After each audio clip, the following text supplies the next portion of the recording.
Welcome to the Bulwark podcast. I'm Charlie Sykes. I'm back after a couple of days. I wanted to thank Mona Charon and Bill Crystal for sitting in for me. We're joined today by our regular Kim Whele, our legal / voting expert. So Kim, thanks for coming on the podcast. Happy to be here, Charlie. We were just chatting a little bit earlier that I spent a couple of days trying to be like a normal human being. And so it's a little bit difficult to make the reentry. When you think about other things and you kind of know what like real people in the real world act like and do. And then we come back and we have to deal with the dysfunction and everything. And it's like you come back, it's Wednesday and, things are still stupid. Yeah, it doesn't get better. The gaslighting is so oppressive. And so I'm glad you had a break. I think that's important for the brain. Oh, I think so too. So I don't know. I did tweet about this yesterday. I had an interesting moment where I was wearing my sunglasses and my mask at Reagan National and realized that I was kind of liking the fact that I was kind of incognito, which meant that I didn't have to interact awkwardly with anyone, including certain politicians who take that flight from Washington back to Milwaukee.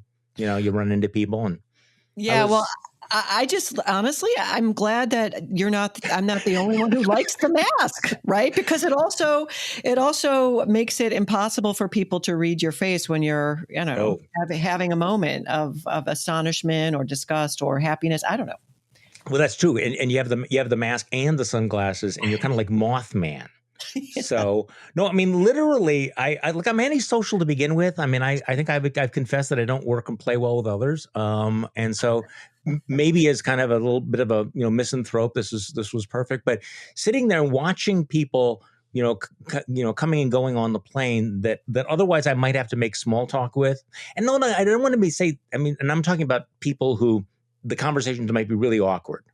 Like a certain former governor of the state who walked past me and did not recognize me. That's nice. Which was okay. So I want to talk about a number of things with you, including the major Supreme Court ruling on voting rights last week, explain what it does and what it doesn't do. I also want to talk about the 6-month anniversary. My newsletter today is 6 months that changed America.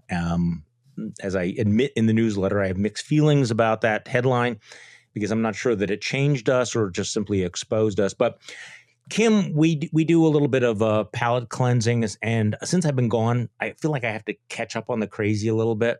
So I'm ready. We have some breaking news from a right-wing activist named Lauren Witzke, who broke what really kind of a big deal story in her appearance on InfoWars the other day. So this is Lauren Witzke with a report from the front. There is a war on Christians. They did this. They targeted me and they made an example out of me because I'm an outspoken Christian who vocally opposes the Equality Act. Listen, Alex, I don't know if you know much about it, but they're trying to illegalize Jesus Christ and the scripture and categorize it. Absolutely. Just like in Europe and Canada where they're arresting pastors. Tell folks about it. Whoa, wait. This is big. Big if true, Kim. Illegalizing Jesus Christ. You know what, Charlie? I think what we can agree on is that we have to worry about authoritarianism in this country and the degradation of the rule of law. I miss that part where we're arresting Jesus Christ. But hey, if we have something we can share, I'm all for it. But it is interesting just to get that sense of, if you spend time with normal people, to realize the level of hysteria. And we talk about this every once in a while, that it's sort of like crack cocaine, that you have to constantly be increasing the dosage to get the dopamine hit. So it's like, it's not just that I oppose this bill. They are illegalizing Jesus Christ, and they are going to be, making scriptures illegal because you're victims. They're coming for you. Whoa, no wonder people are excited. Now, again, in fairness, that was Alex Jones's show. Yeah, but people listen and people believe that. And to me, it's scary. On the other hand, I think it also speaks to the sort of death throes of conservatism traditionally, and that, where's the policy platform? We have to They're panicked, they're terrified, they're lying. It's kind of, it's like somebody drowning and gasping for air. That's at least the optimistic slant to that. This is how we make America great. So anyway, that's Alex Jones show. So it's like, okay, Charlie, you went deep into the fever swamps and you found something crazy. Well, this was on. Now this is Fox News, watched by millions, the network that sets the agenda for the Republican Party. And Tucker Carlson has a new crusade. I mean, he's pounding on the anti-white hysteria. I mean, they've just like taken off any pretense what they're doing. It's like they're coming for white people and it's all anti-white. And what we need to do to fight this is cameras in the classroom. Okay, cameras in the classroom. Completely normal idea, right? Tucker Carlson from last night. Overwhelming majority of Americans, and pollsters have found this pretty clearly, think this is insane. They think you should judge people by what they do, not on the basis of their skin color. They believe in Martin Luther King. Critical race. So it is BS. In fact, it's more than that. It's civilization-ending poison. But it's everywhere. How widespread is it? Well, we can't really be sure until we finally get cameras in the classroom, as we put them on the chests of police officers, until we finally get a civilian review board in every town in America to oversee the people teaching your children, forming their minds. And let's hope we get both of those very soon. But until we do, we can't know exactly how widespread this is. But there are indications. We know that these ideas, this poison, has made it all the way to expensive private schools in central Ohio. Okay. No, so to review, we really don't know how big a deal it is, but it is civilization ending. Okay, a little cognitive there. And we have no idea how widespread it is, but we found it in a private school in central Ohio, which is why we need to put cameras in every classroom in America. I have two responses to that. One is the First Amendment, our friend, that under the last clip, the idea seems to be that there's this crushing oppression of religious freedom that we need to worry about. And then we're going to start oppressing speech by monitoring children and teachers. So there's a cognitive dissonance. And the other is, I wonder if this is one of your friends you were avoiding in the airport, Tucker Carlson. People I know who've known him for many years say there was a day and a moment. I know we're going to talk about JD Vance, where he was rational and reasonable and kind of an affable person. I don't know. I don't know what's in the water. So I have a question, Kim. Who wears the cameras in the classroom? Because we put cameras on cops. Obviously, you're not putting cameras on the teachers, right? Because otherwise you'd then be filming the kids, which would be problematic, even in Fox News world. Okay, so who wears the cameras? The body cams. You have a designated right-wing student? Yeah, or maybe, we also, not to put any ideas in people's heads, but we did have thoughts about armed guards in classrooms. Maybe they're the ones that wear them. I don't know. So guns for guns, right? Yeah, I'm trying to imagine you put a camera on your average, teenage boy, what you'd end up with a lot of footage of. I'm just saying, I'm not sure I'm not sure that it would work out the way that Tucker Carlson thinks it would. Okay, so deep thoughts from our political leaders. We're going to get to JD Vance in a moment, but deep thoughts from our political leaders. Kevin McCarthy, the minority leader and perhaps future Speaker of the House of Representatives, had some deep thoughts about race and politics. And if they were really serious about this, Maxine Waters or Cori Bush, why wouldn't she move to change the name of the Democratic Party that fought to defend slavery while the Republicans fought against it? Makes you think, doesn't it? If they were serious, why do they still call themselves Democrats? I don't know. Is there anyone who understood that comment? I mean, is that irony that we're missing or something? Dinesh D'Souza gets it, which is, Democrats, let's go back. Let's just dial back to 1860 when the Democrats were the party of slavery and the Republicans were the party of Abraham Lincoln. Let's dine out on that for another 50 years. Well, I actually, again, I'm going to give credit where credit is due. I do think it probably comes as a surprise to many people that Republicans were the anti-slavery party way back in the day. And how far has it evolved? I can't fathom that, but people forget that. So you made a reference to JD Vance, and I actually woke up this morning thinking I'm not going to pile on JD Vance, but I couldn't help myself. JD Vance wrote Hillbilly Elegy, which really got a lot of attention at the time because it just kind of shone a light on people who'd kind of been forgotten. They shorthand, they were the Trump voters, but they were people who were living in dysfunctional, neglected America. And there was kind of this brief moment when he was a serious thinker and had some interesting sociological insights. Well, in case you haven't been paying any attention, Peter Thiel wrote out a check. The billionaire wrote out a check for $10 million to advance JD Vance's political career. JD Vance is now running for the United States Senate in the state of Ohio, and he's not only transformed himself into a Trumpist, but I mean the guy's gone. I mean, he's gone all the way. And, again, he's one of these people. He's not the only one who used to get Trump and said negative things about him. He had a whole bunch of tweets about, how Trump was like heroin and Trump was, bigoted and all of these things. And now he's full Trump, full culture warrior. This guy has completely, the self-humiliation is really extraordinary. And of course, over the weekend, he has to explain why he wrote op-ed pieces and tweets criticizing Trump. And now he's kissing the orange backside with great relish. This is JD Vance's apology tour on Fox.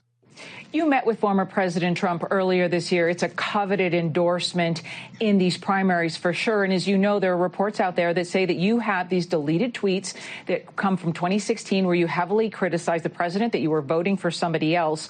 One, can you confirm for us that those were in fact your tweets and that you did in fact delete them? And if so, what's changed? Sure. Well, like a lot of people, I criticized Trump back in 2016, and I asked folks not to judge me based on what I said in 2016, because I've been very open about the fact that I did say those critical things, and I regret them, and I regret being wrong about the guy. I think that he was a good president.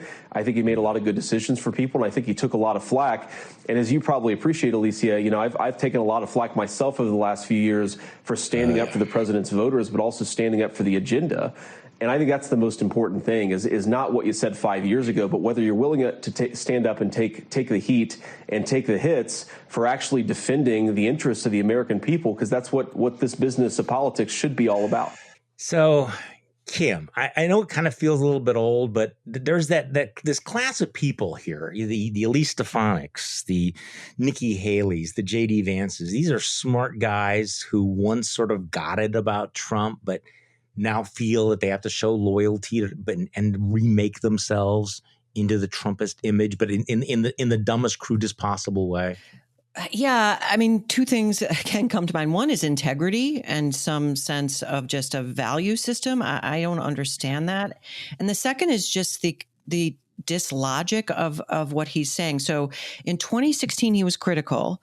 And now 2021, after the January 6th insurrection, after 600,000 plus deaths that were arguably avoided in to a large degree if Trump had just endorsed MAGA masks early on, for example, after 30,000 lies out of his mouth and counting when he was in the White House, after multiple indictments and jail sentences of people close to him. I mean, on and on and on. This would take hours to now this is a reason to realize he was wrong in 2016 because things have turned out so well. I don't know. This kind of thing makes my brain and my heart hurt. Well, and Vance was very clear about his critique of Trump. I mean, he said that his policies range from the immoral to the absurd. He once tweeted out, "Trump makes people I care about afraid, immigrants, Muslims, etc. Because of this, I find him reprehensible. God wants better of us."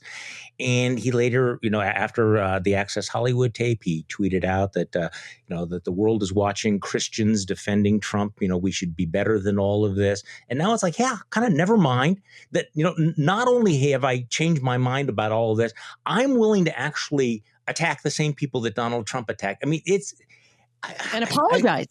And apologize. And he's all into like the one.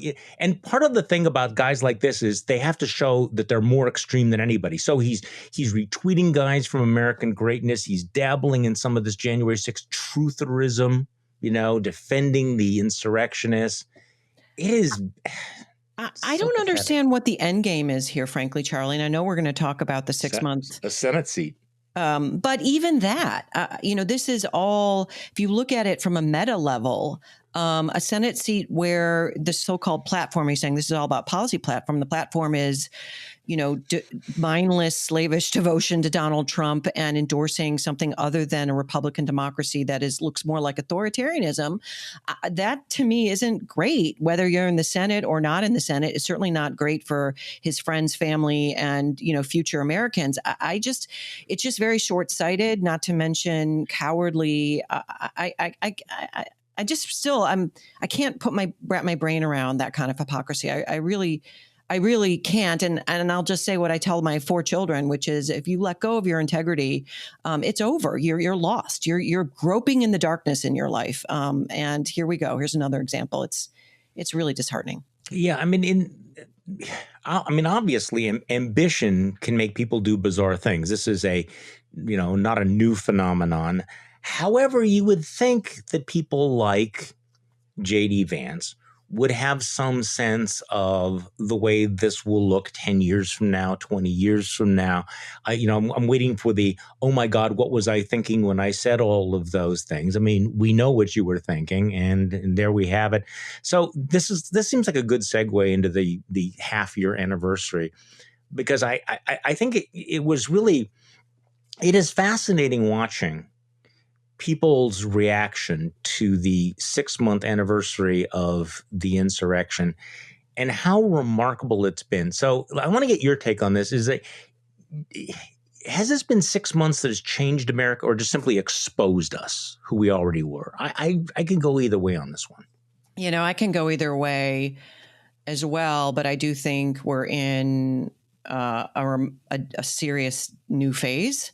As somebody who's been studying the Constitution for 16 years and thinking a lot about democracy, in particular, the last 4 years,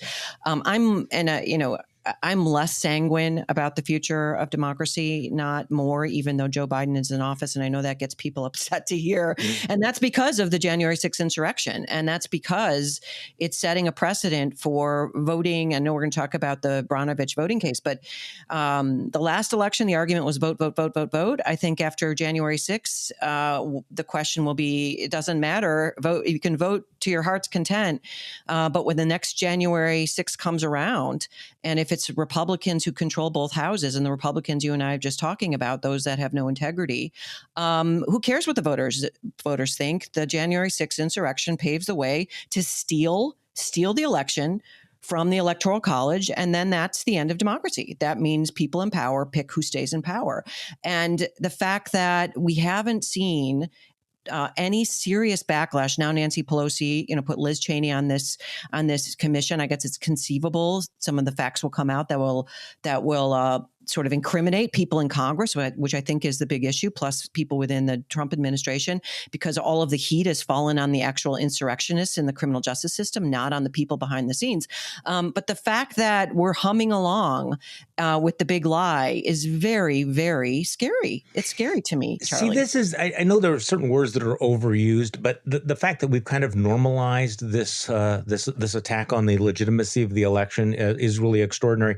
And if you go back to mentally think what you expected to happen on January 7th, if we were talking to ourselves on January 7th, could you possibly have imagined the degree to which the Republican Party would just shrug this off? That we would find it, this alternative reality, that we would have so much of the right-wing media involved in January 6th trutherism, or sympathy for the attackers, or just the incredible blind eye they've turned to it, or the extent to which the belief in the big lie would become the absolute universal litmus test in the Republican Party. And that's the thing, is like, you can have, and Jonathan Last wrote about this yesterday in his newsletter, a one-time thing can be a black swan, and that's bad. But if it starts to become part of our politics, if it becomes, a once in a century crisis is a black swan event. But if it's consecutive, if you have, consecutive transfer of power crises, that becomes a new mode of politics, he wrote. And I think that's the scary thing, because it's sort of like we've had a laboratory test. What would Americans be willing to accept? By Americans, I mean conservative Americans, Republican Americans, whatever. What would they be willing to be okay with? And we've gotten it rather dramatically demonstrated, I think, in the last 6 months. Right. And I mean, back to JD Vance, what's the policy platform of the Republican Party? It's the big lie. What's the big lie? That votes don't matter. That you take power through lies and gaslighting. And, we're one cycle away from the end of people choosing their elected leaders in this country. And it's not even the presidential election. I mean, I think it's the midterms, because if the Republicans control both houses of Congress, what will happen if Joe Biden or his successor or someone, an independent candidate, is someone other than someone, endorsed by Donald Trump, wins the election in the Electoral College, January 6th will come around and they'll say, fake election, last election was stolen. We have our handlers across the country that'll now, audit. We are not going to gavel in the actual choice of the American people, even accepting the Electoral College. And so, my message when people ask, well, what do we do? I think the midterms, you have to vote for people, I don't care which party, that aren't endorsing the big lie. And they're becoming fewer and fewer in one of the two major political parties in this country. No, and it's extraordinary, by the way, with the pressure to have these audits all around the country. It's a pretty good indication of how this lie is spreading. I mean, the Arizona audit was farcical enough. Okay, at the risk of beating a dead horse here, I mean, one of the things that we've talked about over at the Bulwark quite a bit is that Congress needs to be focused on how the votes are counted as much as how they are cast. And I think there's been a great deal of attention to these voting laws that deal with, whether the hours of voting, with the drop boxes, et cetera, voter ID, all of the stuff, casting, which are important issues. But what you and I are discussing here, I think, is kind of the real existential threat, is how the votes are counted. And the push to have legislatures be able to override the popular vote, or Congress be able to set aside the votes of the state. This seems to me to be a much more urgent problem. And I wonder whether it's time to have a lot more debate about changing the Electoral Count Act or a variety of other things like that. I mean, at least as much attention on that as the other voting rights issues that are out there. 100%. Okay. Charlie, I've written about this as well. Yeah. The Electoral Count Act is old, it dates to 1877. And so for people who are listening that are asking, what is that? The Constitution doesn't really spell out how the votes are tallied and how even the Electoral College actually translates into a new president. And so that was done by statute. And it's been fine because people have respected the will of the voters. But there are two big wrinkles or big holes in that statute. One is it doesn't mandate that the states actually credit the popular vote. And it says, and I'm paraphrasing, if there's some question about the election on November 4th, state legislatures can just decide who gets the electoral college votes and just ignore the popular vote. So this act needs to be amended to make it clear states can't ignore the popular vote. And then the second piece is the United States Congress. That so imagine we get to the next election, we get over that hurdle. The legislatures are respecting the will of the people. I mean, as a note, in Georgia, Raffensperger, a Republican, refused to find votes for Donald Trump, who's now being investigated criminally there. And so Georgia changed the statute in Georgia to take the power away from Raffensperger and give it to politicians. So that's number one. Number two is when you get to, January 6th, to make it clear that members of Congress can't just vote to not acknowledge the electoral counts of each state based on politics. They have to have a good faith, empirically based rationale for rejecting the popular vote. The Electoral Count Act doesn't address either of those things right now, and H.R. 1 and H.R. 4 and their Senate counterparts don't address either of those things. And I agree. I mean, we can have a Georgia-type Senate runoff, overwhelming popular vote for someone other than the Trump anointed one, and still lose the American people lose their choice of leaders absent an amendment to the Electoral Count Act. So I kind of want to call up Jamie Raskin, who is my hero when it comes to, frankly, sort of democratic principles, a fellow former constitutional law professor, and say, wait a minute, where's that legislation, my friend? Good. No, you should definitely call him up and definitely ask that question. So before we move on to the Supreme Court decision, we're talking about messy elections and conspiracy theories and everything. What's your take on what happened in New York City? The New York City ranked choice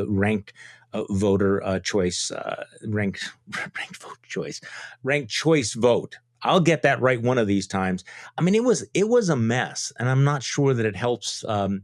And I'm leaving aside the result, which is interesting in itself, but just the process was really a cluster, wasn't it?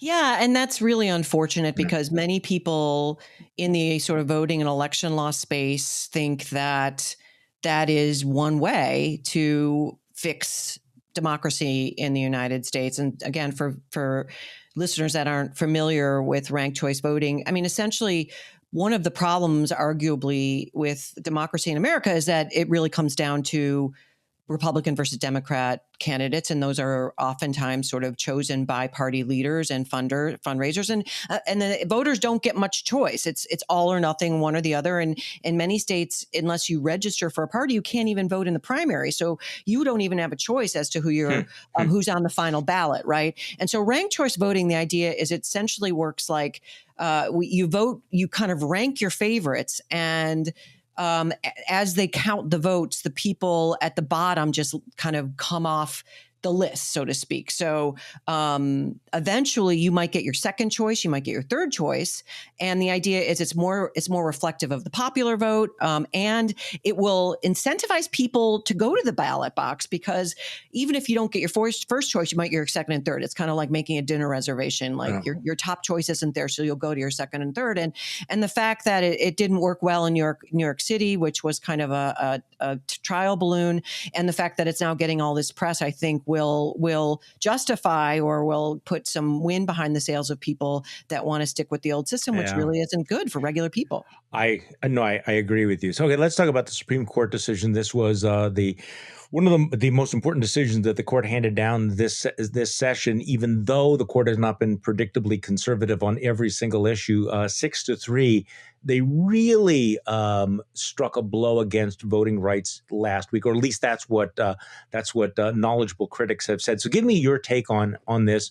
They upheld certain restrictions, certain voting restrictions in Arizona. Was it as bad as you thought it would be, or worse? I thought it was a little worse. And it's, this takes a smidge of a spade work, so bear with me. Okay. But in 1965, only 7% of Black Mississippians voted. And that was even after the post-Civil War amendments giving Black males, essentially, didn't use the word males, but women couldn't vote for another 70 years, but formerly enslaved people the right to vote. States basically got cute and put up these arbitrary barriers to keep Black and brown men from the polls. And that's why the Voting Rights Act was passed in 1965 under Lyndon Johnson. And there were two sections to that, Section 2 and Section 5. Section 5 basically required bad actor states who had a history of doing these, counting the bubbles in the bar of soap in order to vote, or recite this Declaration of Independence, these kind of arbitrary barriers to voting, they had to get run by the Justice Department. And the Justice Department would have to sort of bless these changes. The Supreme Court, in a 5-4 decision, basically gutted Section 5 in 2013, which was so bad for voting rights. And then, so all of these cute maneuvers came back. And the court basically said, the statutes worked really well. We don't really need it. And we need updated data. Go back to Congress. That's H.R. 4, Charlie. That is pending and blocked in the Senate, as far as I know. So it's been how many years? We still haven't fixed Section 5. So the courts are That's the John Lewis bill. That's a John Lewis voting right. Renamed that. It was H.R. 4. Now it's a John Lewis vote. Exactly. And all that would put the Justice Department back on the block. And, the court, when they struck down Section 5, conservatives even said, listen, it's worked amazingly. It's one of the most successful pieces of legislation in the history of civil rights. And it was renewed by Congress multiple times with massive bipartisan support. So in my mind, that was really, talk about aggressive judging by conservatives. In my mind, a conservative should say, listen, we're not touching an act of Congress unless it's blatantly unconstitutional because it reflects the will of the people. But there's your conservatives. So Section 2 comes along, which was really a sleepy provision. And that's what was at issue this week. Can you use Section 2 now that Section 5 is dead? And Section 2 basically requires equality in voting rights. The Congress amended it once to slap down the courts that it required an intentional discrimination requirement because the statute's silent on what the test is. Congress amended the statute saying, no, we didn't mean that. We just meant there has to be basically equality in access. The results have to reflect equal access. And so in Arizona, there were two laws at stake. One was banning on so-called ballot harvesting, the idea that, or limiting the idea that someone could pick up your absentee ballot. And that's really a problem in Native American reservations because they don't have cars and they don't have post offices. And so the argument was made by the plaintiffs that, listen, this is really hard on Native Americans. It impacts their access to the ballot. The other one was if you don't vote in the right precinct, your ballot gets disqualified and canceled. And the argument was for low-income people who have to move around that more than people that have established homes, that has an impact. And it canceled your whole ballot, including all the way to the top. So if the idea is, well, you have to be in the right precinct to vote on your people in your local community, why should they cancel the entire ballot? Right. So that went up. The thing here, this is why I'm a little not so, I agree with the critics, is the Congress didn't give a test in the actual statute. And Justice Alito manufactured a 5-part test, okay? That is nowhere in the statute. So for people who say conservative judges don't make law, that's just baloney. It's a 5-part test. And he said that you have to go back to 1982 and essentially said that's when the last time the statute was amended to lift this high burden and say, if voting limitations or rules were in place in 1982, they're probably okay now, and basically made it very hard to use Section 2. And honestly, if you read Justice Kagan's dissent, that the other two more liberal justices, Sotomayor and Breyer, joined. I can't recall something that snarky and angry. She's really up to her whole point is, listen, Section 2 was intended to sweep a very broad net, and now they didn't say you can't use Section 2 at all, which was one of the arguments conservatives wanted. Although Clarence Thomas would have done that, for example, and Gorsuch would have done that, just gutted it completely. But they set such a high bar that it's really not. It's going to be almost impossible, and it's kind of a green light for more of these cute maneuvers that they're essentially saying, unless you can say that you can't really vote, you have other ways of voting, too bad. And that's not the intent of Congress. So it's a very aggressive judicial proclamation from the bench that looks a lot like amending the Voting Rights Act. This would seem to be a clear invitation then to Congress to pass the John Lewis bill. Absolutely. Or some version of it. That we have Michael Steele, the former RNC chairman, writing in the Bulwark today. Look, it's time to pass something, even if it's a compromise. Joe Manchin has proposed a compromise that it seems reasonable. Don't let the perfect become the enemy of what is politically possible. It would be a massive failure for the Democrats to go through this entire cycle and not pass any sort of voting rights legislation, wouldn't it? There are no words, Charlie, just based on what we said before. Everything depends on this. The future of American democracy itself depends on this. If voters can't choose their politicians, it's over. And the Supreme Court's not going to help. I mean, my only concern, frankly, and I said this even back with the Amy Coney Barrett confirmation proceedings, is, if the John Lewis Voting Rights Act passes, will the Supreme Court honor it? I mean, we have a court that is perfectly happy striking down acts of Congress, and that's not its role. They're not elected. They're there for life. They can amend the Constitution through a decision where we, the people, would require 2/3 of both houses of Congress and 3/4 ratification in the states. They should stay in their sandboxes and leave the legislation alone unless it's massively, massively unconstitutional. And so, again, this gets really under my skin, this notion that, conservative judges are less likely to legislate from the bench. We are witnessing it right now. This is really the corrosive element of the court. It's not abortion rights. It's not gun rights. It's voting rights. And yet this was one of the very few unabashed conservative victories delivered by this court. I mean, victories for the conservative movement. The court has been less predictable than I think a lot of people had expected it would be. So give me your sense of how this court breaks down, because it does appear that there is an active center that's reluctant to go too far right, and it's resulted in some surprising decisions. I mean, this was certainly, I don't think that the Trumpist right expected that this would be a court that would be upholding Obamacare, for example. Yeah, I mean, that was one place where they did the right thing, in that it would have been really obliterating an act of Congress and putting 20 million people out of the business of having health care. And so they resolved that on a narrow justiciability question, that is deciding, whether there's injury. And so that was actually a good decision. And when I say justiciability, essentially it's what people know as standing doctrine, this idea that if you want to complain about law, go to Congress. If you've got a broken arm that Joe Schmendrick, hit you with a baseball bat, and if that Joe Schmendrick is, I don't know, the IRS that audited you and took your money, then you can come to courts. You need a fight between a plaintiff and a defendant, and the judges are going to call balls and strikes, and that's what happened with Obamacare. But they uphold First Amendment rights when it comes to religious organization, Catholic organization in Philadelphia, relating to its basically the city of Philadelphia denying referrals of foster children to this organization because they would not sort of honor gay marriage as far as potential foster parents. But I don't see that as necessarily a liberal victory. I think what we're going to see is First Amendment religious rights, particularly, Justice Alito, if you heard his Federalist Society talk, which frankly was horrifying after RBG's death, in terms of how sort of political it was, we're going to see religious rights justifying what people, I think, on the other end of the spectrum might see as discrimination.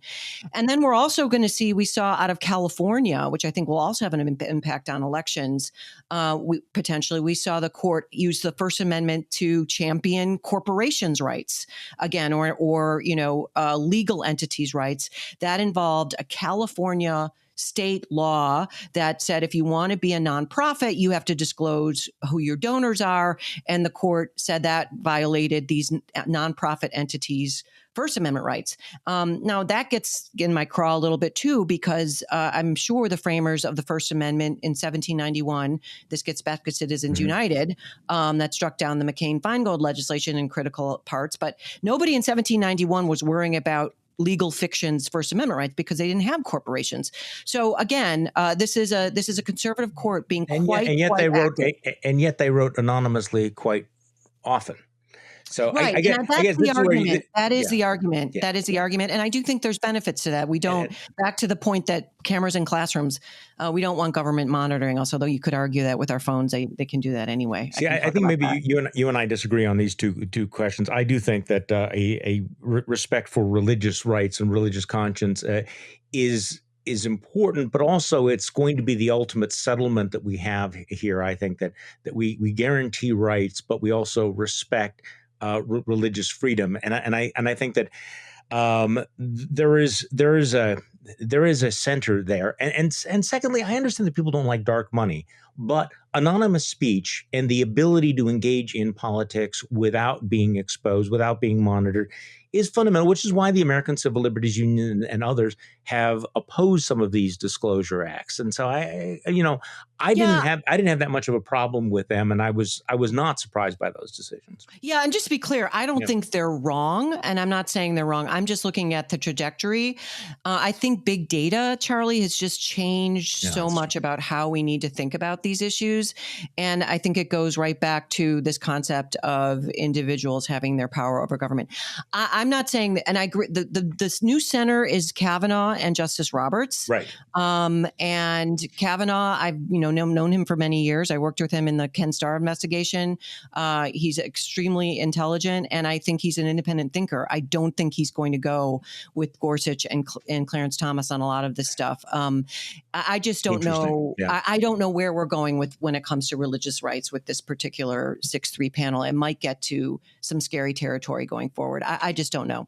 Okay, so very briefly, I know you've written about this. We've been waiting for a long time for Donald Trump to be held accountable by the criminal justice system. We had the indictments come down last week against, Weisselberg and against the Trump organization about the Trump taxes. Now, Donald Trump seemed to acknowledge that they hadn't paid taxes on certain benefits that they had paid to Ellen Weisselberg, including, for his cars and tuition and stuff. Kind of an interesting mixed message from Donald Trump. Do we have the audio of kind of a mashup of Donald Trump saying that he knows everything, but doesn't understand how this particular issue works? I know more about taxes than any human being that God ever created. I don't even know. Do you have to? But does anybody know the answer to that stuff? Yeah, does anybody know whether you're supposed to pay taxes on that stuff? Does it really just completely new? Classic Trump. So that's the defense. That's a criminal defense, my friend. There's plausible or implausible deniability. That's how he stays out of hot water in when it comes to taxes. Does that work for Donald Trump, though? Well, I mean, he famously doesn't write anything down or send emails, and this is why Weisselberg is so critical. And we have Michael Cohen telling the United States Congress, listen, he didn't do anything. Nothing happened in the Trump organization without his knowledge. But to get the big fish here, even on taxes, a la Al Capone, right? So people who say, oh, this is small potatoes. I mean, this is how the criminal justice system have gotten, other Teflon Dons in the past. And I'm referring to Don Gotti as well, who is known as Teflon Don. Is through taxes, but they need to show knowledge. To get Donald Trump himself, they need to not just show this pattern. And Weisselberg even kept sort of a register of these off the books payments. But they need to show that Donald Trump knew about it, and that's why Weisselberg saying, "Yeah, I ran all this by him," is really important, and that's why they put the pressure on him so he would testify in addition to perhaps Michael Cohen, because Donald Trump's going to say, just like he said in the second clip, "Listen, I didn't know. I just have bad people under me." And of course, as you know, he throws everybody under the bus, no matter how loyal they are, if he just decides they're not beneficial to him anymore. That was my favorite part of that story, is that apparently they kept this red file, how we are criming, here's the documentation of all the ways that we are doing this. And it may not be enough. Kim Whele, thank you so much for all your time this morning. I appreciate it very, very much. Oh, always such a pleasure. Thanks for having me, Charlie. And thank you for listening to today's Bulwark podcast. I'm Charlie Sykes. We will be back tomorrow, and we will do this all over again.